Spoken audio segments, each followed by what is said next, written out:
Tidak ada yang mengetahui dengan pasti tentang waktu kedatangan Tuhan Yesus Kristus.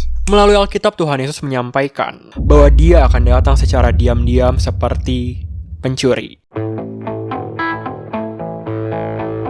Hey guys, kembali lagi bersama aku Johopper Chris. Bagaimana kabar kalian hari ini? Semoga terus baik-baik saja. I know that I will be with you always.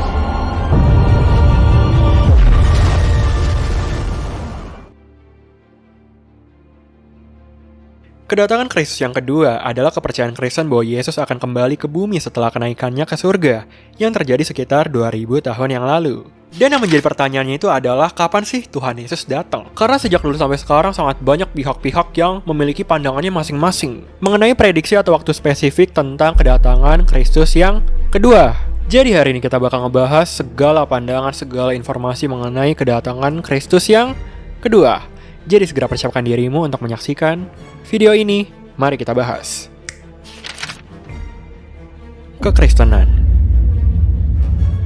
Dalam pengakuan iman Nikea versi bahasa Inggris, ini adalah bentuk peneguhan bagi umat Kristen yang menyatakan identitas diri mereka, apa yang mereka percaya, dan siapa yang mereka percaya, yaitu Allah Bapa, Allah Putra, dan Allah Roh Kudus. Next time bakal kita bahas juga mengenai Konsili Nikea. Oke. Jadi dalam pengakuan iman Nikea versi bahasa Inggris ada sebagian isinya yang menyatakan, kalian tinggal pause aja baca bahasa Inggrisnya, tapi kalau ditranslate akan menjadi, Dia naik ke surga dan duduk di sebelah kanan Bapa. Dia akan datang kembali dalam kemuliaannya untuk menghakimi yang hidup dan yang mati, dan kerajaannya tak akan berakhir. Kita menantikan kebangkitan orang mati dan kehidupan dunia yang akan datang. Nah, di tahun 2010 pernah dibuat sebuah survei dengan judul Public Sees a Future Full of Promise and Peril. Hasil akhir menunjukkan bahwa sekitar 41% orang Amerika itu percaya bahwa kemungkinan besar Yesus akan datang kembali pada tahun 2050, yang diikuti dengan terjadinya Perang Dunia Ketiga, terorisme, dan Cina yang akan menjadi negara utama superpower menggantikan Amerika. Ingat ya, ini berdasarkan survei yang dibuat tahun 2010 di Amerika. Oke, sebenarnya kepercayaan akan kedatangan Kristus yang kedua mulai populernya itu pada akhir abad ke-19 di Amerika Serikat oleh penginjil Dwight L. Moody. Dia bersama yang lainnya menulis buku The Second Coming of Christ yang terbit tahun 1896. Kemudian diperbaharui dan dianotasi pada tahun 2023 dengan judul yang sama. Dalam buku ini si Moody dan penulis-penulis lainnya itu menyatakan bahwa setiap orang Kristen itu nggak boleh mengabaikan perihal mengenai kedatangan Kristus yang kedua. Karena Alkitab nggak hanya mengajarkan tentang kematian dan penderitaan Kristus, tetapi juga tentang kedatangannya kembali untuk memerintah dalam kehormatan dan kemuliaan. Kedatangannya yang kedua kali disebutkan dan dirujuk lebih dari 300 kali. Sekarang ini, banyak gereja yang membicarakan topik mengenai baptisan. Namun dalam semua surat Paulus, baptisan hanya dibicarakan sebanyak 13 kali. Sedangkan Paulus berbicara tentang kedatangan Yesus kembali sebanyak 50 kali. Namun hari-hari ini gereja tidak banyak membicarakan mengenai hal tersebut. Maka dari itu menurut Moody dan penulis-penulis lainnya, iblis ini nggak ingin kita melihat kebenaran ini. Karena tidak ada yang bisa menyadarkan gereja. Oke, kita lanjut ya. Jadi di waktu yang sama sekitar tahun 1920-an, kehadiran dan pemikiran Moody juga turut serta mempengaruhi kemunculan keyakinan premilenialisme, yaitu keyakinan bahwa Yesus akan kembali secara fisik ke bumi, kedatangan kedua, di saat sebelum milenium atau zaman pemerintahan 1000 tahun. Jadi, keyakinan premilenialisme ini didasarkan pada interpretasi literal dalam Wahyu 20 ayat 1-6 dalam Perjanjian Baru, kitab terakhir, yang dimana ayat tersebut menggambarkan pemerintahan Yesus Kristus selama 1000 tahun. Wahyu 20 ayat 1-6 bunyinya, lalu aku melihat seorang malaikat turun dari sorga memegang anak kunci jurang maut dan suatu rantai besar di tangannya. Ia menangkap naga si ular tua itu, yaitu iblis dan Satan, dan ia mengikatnya 1000 tahun lamanya. Lalu melemparkannya ke dalam jurang maut dan menutup jurang maut itu dan memeteraikannya di atasnya, supaya ia jangan lagi menyesatkan bangsa-bangsa sebelum berakhir masa 1000 tahun itu. Kemudian daripada itu, ia dilepaskan untuk sedikit waktu lamanya. Lalu aku melihat tahta-tahta dan orang-orang yang duduk di atasnya. Kepada mereka diserahkan kuasa untuk menghakimi. Aku juga melihat jiwa-jiwa mereka yang telah dipenggal kepalanya karena kesaksian tentang Yesus dan karena firman Allah, yang tidak menyembah binatang itu dan patungnya, dan yang tidak juga menerima tandanya pada dahi dan tangan mereka, dan mereka hidup kembali dan memerintah sebagai raja bersama-sama dengan Kristus untuk masa 1000 tahun. Tetapi orang-orang mati yang lain tidak bangkit sebelum berakhir masa yang 1000 tahun itu. Inilah kebangkitan pertama. Berbahagia dan kuduslah ia yang mendapat bagian dalam kebangkitan pertama itu. Kematian yang kedua tidak berkuasa lagi atas mereka, tetapi mereka akan menjadi imam-imam Allah dan Kristus, dan mereka akan memerintah sebagai raja bersama-sama dengan Dia 1000 tahun lamanya. Tafsirannya, setelah kedatangan Kristus kembali dan peristiwa-peristiwa mengerikan, iblis akan diikat dan dipenjarakan selama 1000 tahun supaya dia tidak menyesatkan manusia lagi. Ini berarti selama 1000 tahun pengaruh iblis dihentikan secara penuh. Lalu, para martir yang mati selama masa kesengsaraan yang telah dibangkitkan kembali, memerintah bersama Yesus Kristus selama 1000 tahun di bumi. Para pemenang yang berhasil mempertahankan imannya sampai akhir digambarkan akan duduk di atas tahta-tahta. Bumi akan dipenuhi kedamaian, keamanan, kemakmuran, dan kebenaran. Alam akan kembali pulih menjadi sangat indah. Semua orang akan beriman pada Kristus dan taat kepada pemerintahannya. Kekristenan awal. Dalam Matius 24 ayat 34-35, Markus 13 ayat 30-31, Lukas 21 ayat 32-33, Yesus berkata kepada murid-muridnya, "Aku berkata kepadamu, sesungguhnya angkatan ini tidak akan berlalu sebelum semuanya ini terjadi. Langit dan bumi akan berlalu, tetapi perkataanku tidak akan berlalu." Oke, angkatan dalam bahasa Yunani disebutnya itu genea atau genea, generasi. Dan dari kata ini menyebabkan beberapa pihak menyimpulkan nih bahwa kedatangan kedua Kristus harus disaksikan oleh orang-orang yang hidup dalam generasi yang sama dengan Yesus. Dan ya, menurut sejarawan Charles Freeman, umat Kristiani mula-mula sekitar tahun 325 mengharapkan Yesus kembali bersama orang-orang yang hidup segenerasi dengan Yesus setelah peristiwa kematiannya. Apalagi dalam Matius 16 ayat 28, Yesus berkata kepada 12 muridnya bahwa, "Aku berkata kepadamu, sesungguhnya di antara orang yang hadir di sini ada yang tidak akan mati sebelum mereka melihat Anak Manusia datang sebagai Raja dalam kerajaannya." Namun, sampai sekarang ini setelah 2000 tahun kenaikan Tuhan Yesus Kristus, Yesus belum juga kembali dan jelas para murid-muridnya Yesus itu udah mati secara fisik. Udah meninggal. 2000 tahun gak mungkin lah ya mereka masih hidup secara fisik. Maka dari itu juga banyak nih umat-umat Kristiani yang mula-mula, umat Kristiani awal-awal itu pada kayak terkejut dengan kenyataan ini yang dimana Tuhan Yesus belum turun juga, belum kembali juga ke bumi. Bahkan nih yang lebih ekstrimnya lagi ada juga nih beberapa kelompok, beberapa orang yang menganggap bahwa Tuhan Yesus telah berbohong. Tapi sebagai umat Kristiani tentu aku dan kamu yang Kristen, Katolik maupun Protestan tahu betul nih kalau Yesus itu sebenarnya benar-benar bersih dari dosa. Gak mungkin lah Yesus sampai berbohong, ya nggak guys? Jadi apa maksud perkataan Yesus bahwa di antara murid-muridnya akan menyaksikan kedatangan Yesus kembali ke bumi setelah peristiwa kenaikannya ke surga? Nah, salah satu teolog terkenal yaitu John Calvin memberi tafsiran bahwa Yesus Kristus telah datang sebagai Raja pada hari Pentakosta, yaitu turunnya Roh Kudus kepada murid-murid Yesus di Yerusalem. Tafsiran lainnya menyatakan bahwa Yesus Kristus menjadi Raja ketika Yerusalem dan Bait Allah dirobohkan sebagai hukuman terhadap Israel pada tahun 70 Masehi. Namun, kebanyakan orang berpendapat kalau tafsiran terbaiknya adalah tafsiran yang dikemukakan oleh Profesor H. Ridderbos dan Profesor W. Michaelis. Maaf kalau salah bacanya ya. Di sini mereka itu menafsirkan bahwa Yesus Kristus benar-benar berbicara tentang kerajaannya secara penuh, sebagaimana kerajaan itu akan terwujud pada akhir dunia. Tetapi kerajaan yang penuh itu sudah mulai dan menjadi nyata pada hari kebangkitan Yesus Kristus. Dengan tubuh yang sudah dipermuliakan, ia bangkit dari kuburnya. Dan pada hari Pentakosta, Roh Kudus diturunkan, dan hal tersebut benar-benar dialami murid-muridnya, kecuali Yudas Iskariot yang sudah meninggal. Namun tetap aja, ada juga sebagian orang yang menafsirkan bahwa hal itu sudah tergenapi secara full, bukan mulai muncul ataupun setengah-setengah, mulai dari penyingkapan yang disaksikan ketiga murid Tuhan Yesus Kristus pada peristiwa transfigurasi, yang peristiwanya terus berlanjut pada kebangkitan Yesus Kristus, dan pencurahan Roh Kudus kepada para rasul. Tapi banyak juga para ahli yang berpendapat bahwa Allah adalah Tuhan yang penuh belas kasihan, dan demi tujuannya sendiri, Dia menunda waktu terjadinya akhir zaman tanpa mengumumkan bahwa Dia akan melakukannya. Kemungkinan besar dengan harapan bahwa lebih banyak orang akan diselamatkan dan bergabung dengannya dalam keabadian. Emang banyak betul interpretasinya dan pastinya bakal bikin kalian pusing. Maafkan ya guys, namun yang jelas, Allah telah memberitahu kita bahwa kedatangannya akan benar-benar segera terjadi.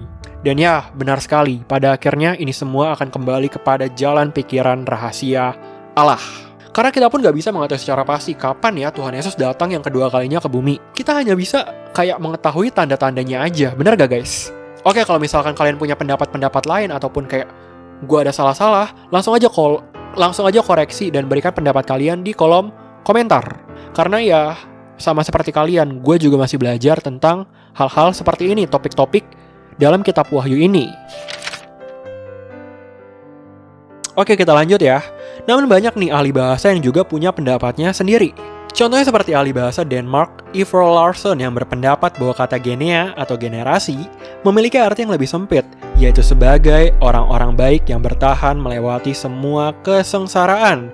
Seperti yang tertulis di Mazmur 14 ayat 5. Bunyinya, "Di sanalah mereka ditimpa kekejutan yang besar, sebab Allah menyertai angkatan yang benar." Namun pakar Alkitab Philip Lagrange du Toit berpendapat bahwa genea atau generasi atau angkatan dalam Alkitab tidak hanya merujuk pada kelompok orang baik, tapi juga mereka yang jahat. Matius 24 ayat 4-14, jawab Yesus kepada mereka, "Waspadalah supaya jangan ada orang yang menyesatkan kamu, sebab banyak orang akan datang dengan memakai namaku dan berkata, 'Akulah Mesias,' dan mereka akan menyesatkan banyak orang. Kamu akan mendengar deru perang atau kabar-kabar tentang perang, namun berawas-awaslah, janganlah kamu gelisah, sebab semuanya itu harus terjadi, tetapi itu belum kesudahannya.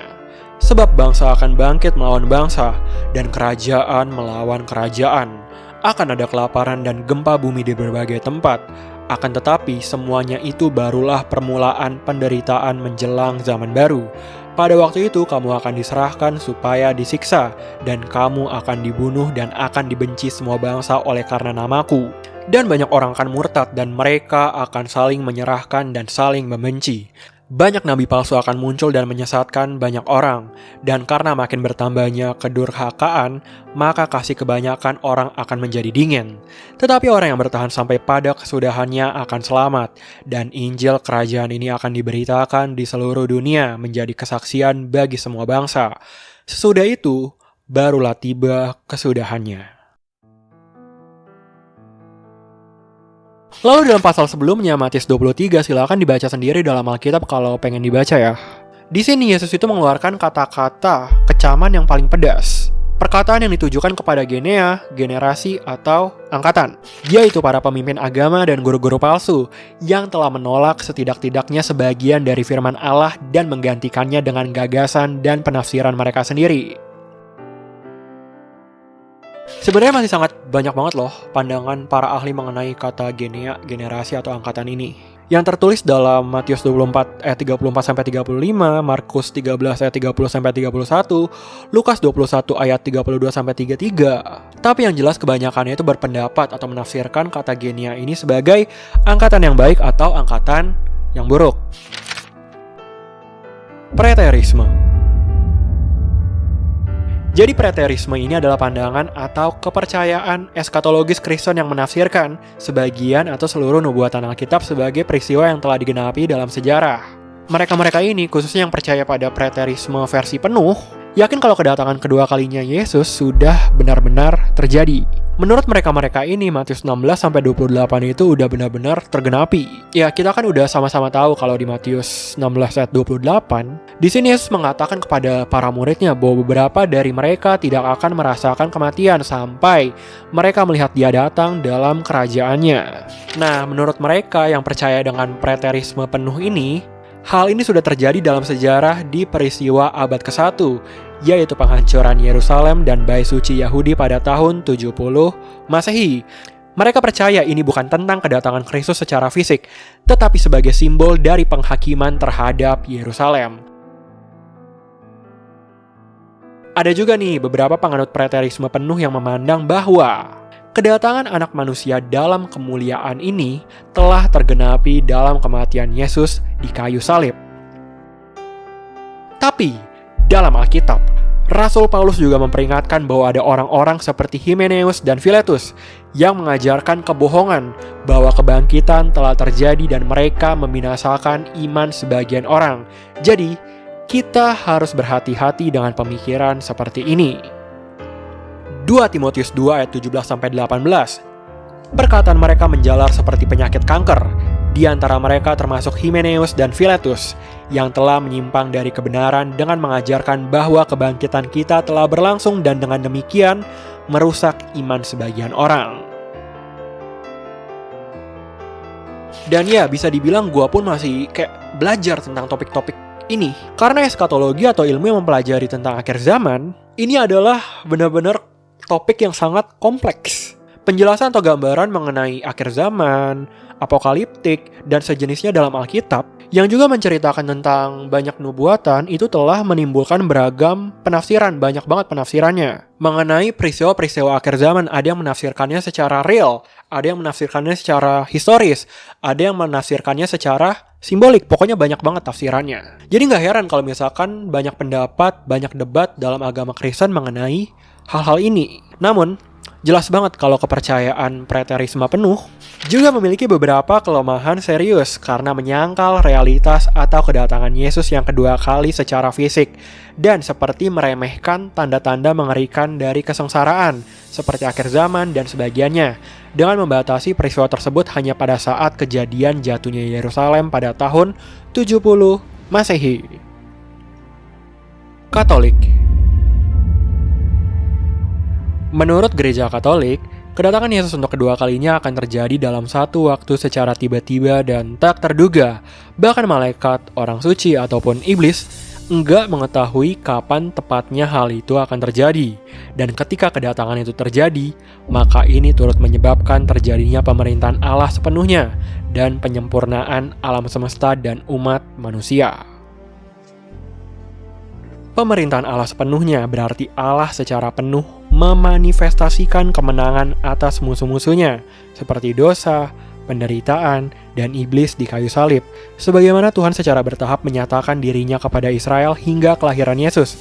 Demikian pula Tuhan secara bertahap mewujudkan kemenangannya melalui sakramen-sakramen gereja seperti baptisan dan pengampunan dosa dan pengusiran setan, pengurapan suci untuk menghilangkan penderitaan, dan sebagiannya. Sampai pada akhirnya ketika Allah akan mewujudkan kemenangan sepenuhnya melalui penyempurnaan alam semesta dan umat manusia. Misalnya dengan memberikan alam semesta dan umat manusia bagian dalam kebangkitan Yesus, yaitu alam semesta diubah rupa dan orang mati dibangkitkan, dihakimi, dan diberi upah. Oke guys, correct me if I'm wrong. Gereja nggak percaya kalau kedatangan kedua Yesus akan terjadi melalui bencana seperti perang nuklir, peristiwa kepunahan, reinkarnasi seperti seseorang yang mengaku sebagai Yesus, kemajuan sosial atau teknologi seperti penghapusan perbudakan umat manusia atau penyembuhan penyakit, atau kekuasaan. Misalnya gereja mempunyai kekuatan politik. Gereja juga tidak percaya pada predestinasi ganda. Nah, pasti mungkin beberapa dari kalian ada yang nggak paham apa sih predestinasi ganda itu.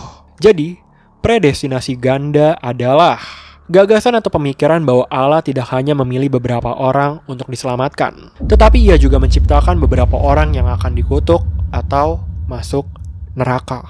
Dan pada masa reformasi Protestan, John Calvin lah yang menganut pandangan predestinasi ganda ini.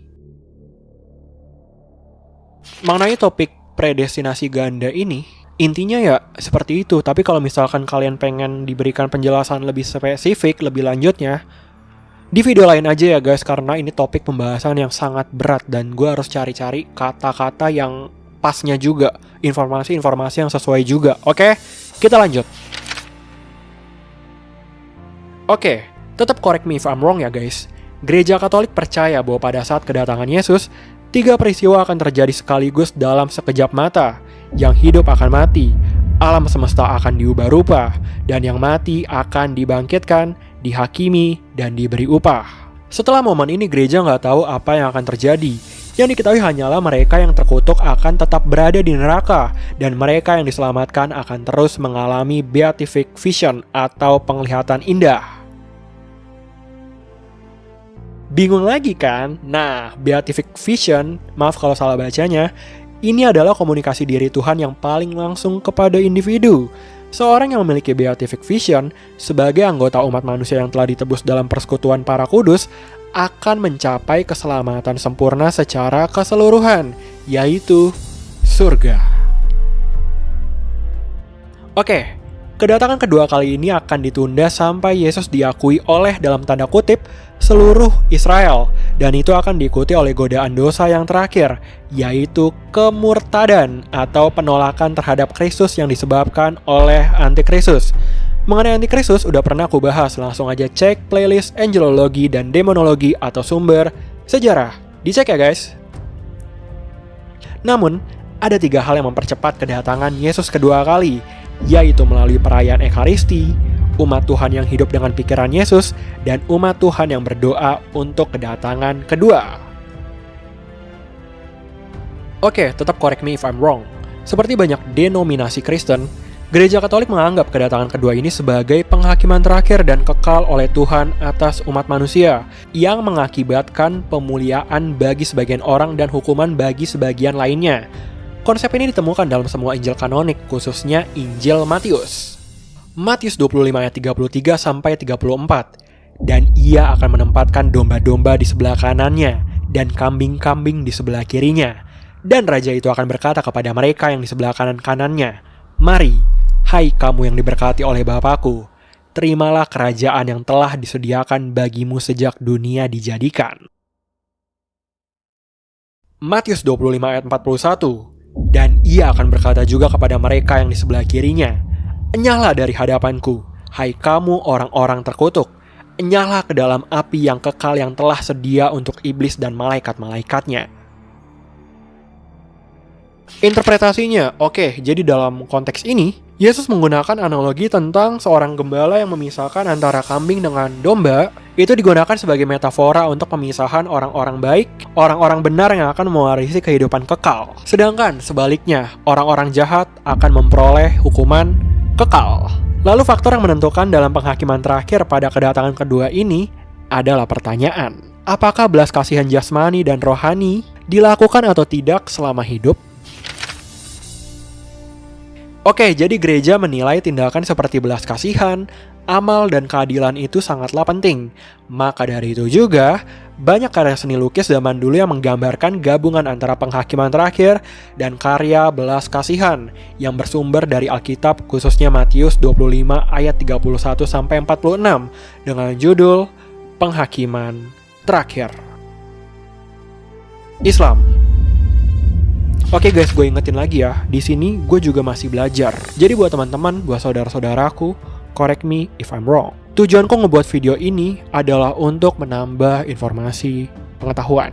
Oke, jadi Allah tidak memberitahu waktu pasti mengenai datangnya kiamat. Tapi salah satu tandanya adalah Nabi Isa Al-Masih akan diturunkan ke bumi untuk membunuh Dajjal yang telah berbuat kerusakan. Yudaisme. Oke, dalam Yudaisme atau agama Yahudi, Mesias ini diyakini sama mereka itu sebagai sosok penyelamat dan pembebas dalam eskatologi Yahudi, yang juga diyakini sebagai penebus masa depan umat Yahudi. Tapi, Yudaisme mengajarkan bahwa Yesus adalah Mesias palsu. Karena ia yang gagal menggenapi nubuatan-nubuatan Mesias yang meliputi: pertama, membangun bait suci ketiga, Yehezkiel 37 ayat 26-28. Aku akan mengadakan perjanjian damai dengan mereka, dan itu akan menjadi perjanjian yang kekal dengan mereka. Aku akan memberkati mereka dan membuat mereka banyak dan memberikan tempat kudusku di tengah-tengah mereka untuk selama-lamanya. Tempat kediamanku pun akan ada pada mereka dan aku akan menjadi Allah mereka dan mereka akan menjadi umatku. Yang kedua, gagal mengumpulkan semua orang Yahudi kembali ke tanah Israel. Yesaya 43 ayat 5-6. Janganlah takut, sebab aku ini menyertai engkau. Aku akan mendatangkan anak cucumu dari timur, dan aku akan menghimpun engkau dari barat. Aku akan berkata kepada utara, berikanlah, dan kepada selatan, janganlah tahan-tahan. Bawalah anak-anakku laki-laki dari jauh, dan anak-anakku perempuan dari ujung-ujung bumi. Yang ketiga, gagal mengantar era perdamaian dunia dan mengakhiri semua kebencian, penindasan, penderitaan, dan penyakit, sebagaimana dikatakan dalam Yesaya 2 ayat 4. Bangsa tidak akan lagi mengangkat pedang terhadap bangsa, dan mereka tidak akan lagi belajar perang.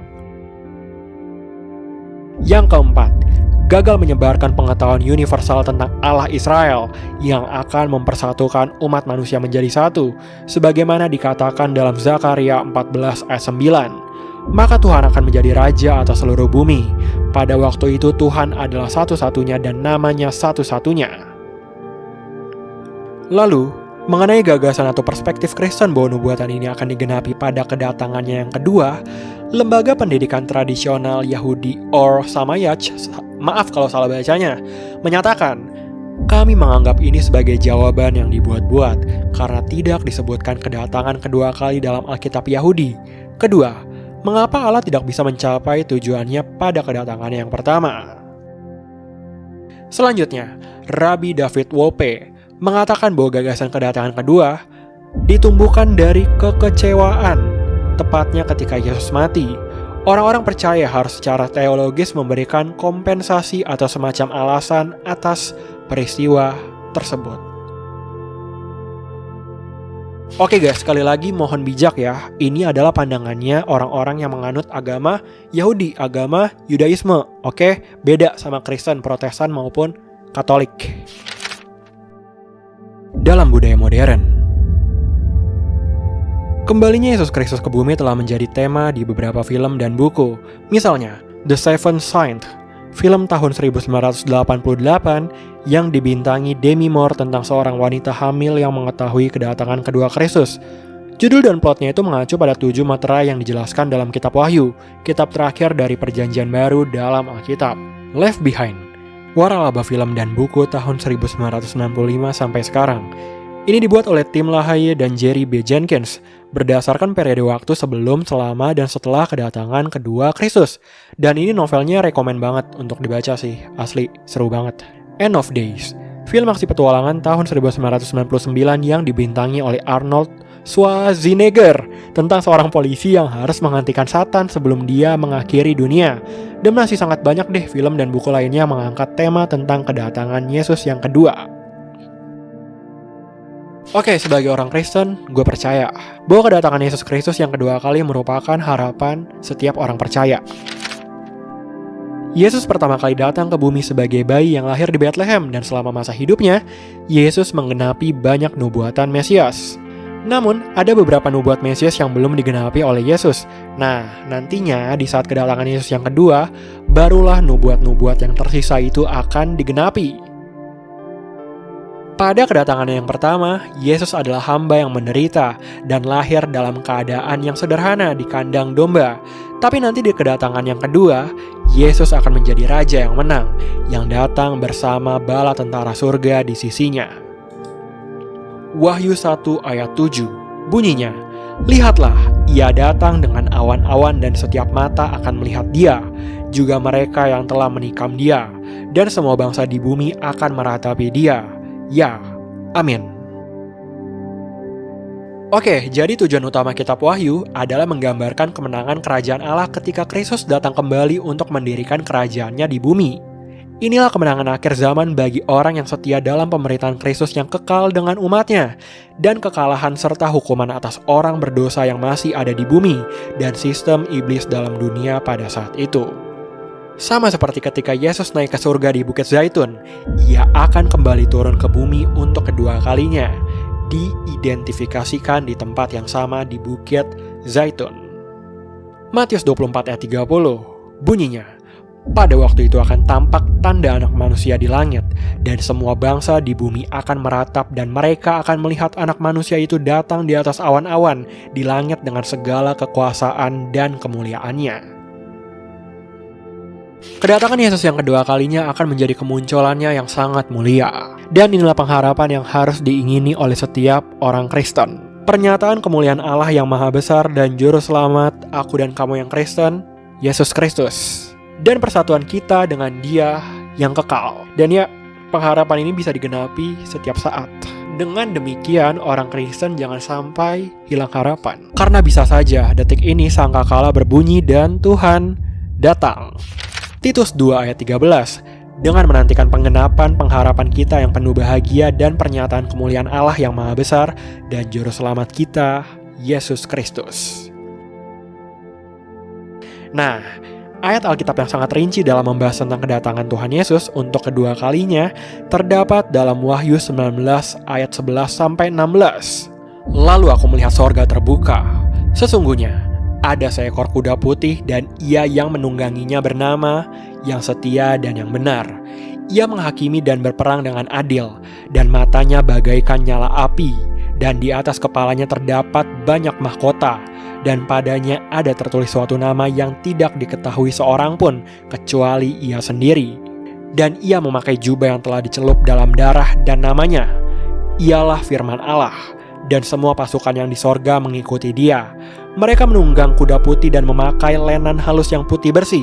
Dan dari mulutnya keluar sebilah pedang tajam yang akan memukul segala bangsa. Dan ia akan mengembalakan mereka dengan gada besi. Dan ia akan memeras anggur dalam kilangan anggur, yaitu kegeraman murka Allah yang maha kuasa. Dan pada jubahnya dan pahanya tertulis suatu nama, yaitu Raja segala raja dan Tuan di atas segala tuan. Interpretasinya, inilah awal kedatangan Kristus kedua di bumi sebagai Raja segala raja. Dialah sang pejuang Mesias yang akan menegakkan kebenaran dan keadilan, menghukum dan berperang melawan kejahatan. Umat Tuhan dari segala zaman telah menantikan peristiwa ini. Kristus datang bersama pasukannya yang berpakaian putih, yaitu semua orang kudus yang sudah ada di dalam surga. Digambarkan, Yesus akan seperti mengembalakan mereka dengan gada besi, yang artinya membinasakan mereka, dan dia akan memeras anggur dalam kilangan anggur, menunjukkan hukumannya yang begitu dahsyat. Maka dari itu, buat teman-teman Kristenku, hendaklah kita berjaga-jaga sama seperti yang diinginkannya. Agar ketika tanda-tanda kedatangannya mulai terjadi, mulai muncul, kita tidaklah takut, melainkan dengan bahagia dan penuh semangat menyambut kedatangannya. Akhir kata, bersiaplah karena Tuhan Yesus pasti datang. Oke, jadi kita udah memahami tentang kedatangan Yesus Kristus dari berbagai sudut pandang. Tapi sebenarnya masih sangat banyak banget tafsiran-tafsiran lainnya. Dan di video ini aku juga ada ngebahas berdasarkan tafsiran teologis Alkitab, yang dimana yang lebih aku percayai, dan ya pasti banget yang lebih gua mengerti. Tapi ya kembali lagi sama, kita sama-sama masih belajar. Jadi feel free banget untuk komen di bawah kalau misalkan menurut kamu ada yang kayak kurang tepat, salah, atau mau menambahkan informasi. Tapi mohon bijak, jangan berantem ya guys. Sebagai seorang Kristen, gue sendiri juga sangat amat kesulitan menulis skrip ini, membahas topik ini. Karena menurut gue kembali lagi topik ini punya banyak hubungan dengan kitab Wahyu yang merupakan kitab yang paling sulit untuk dipahami. Tapi ya mau gimana, pembahasan kayak gini tuh seru-seru banget gak sih? Apalagi kalau dijadiin novel, dijadiin film, wah gila, keren banget, parah. Oke guys, itu sudah semuanya dan inilah akhir dari video ini. Sekarang coba kalian arahkan jari kalian ke tombol subscribe, klik supaya gue makin semangat untuk ngebuat video pembahasan mengenai hal-hal ini. Seru banget gak sih? Oh ya, jangan lupa juga untuk komen di bawah untuk ide-ide video selanjutnya. Dan gue juga berharap semoga kamu menikmati video ini. Kalau kamu suka dengan video ini, jangan lupa untuk klik like-nya, follow gue di Instagram, gampang aja ya, @johoperchris. Dan jangan lupa juga untuk nyalain lonceng notifikasinya biar kalian tahu nih kalau gue upload video baru. Karena gue sangat suka untuk ngebahas semua hal ini. bersama kamu semua. Terima kasih. Sampai jumpa kembali. Bye-bye.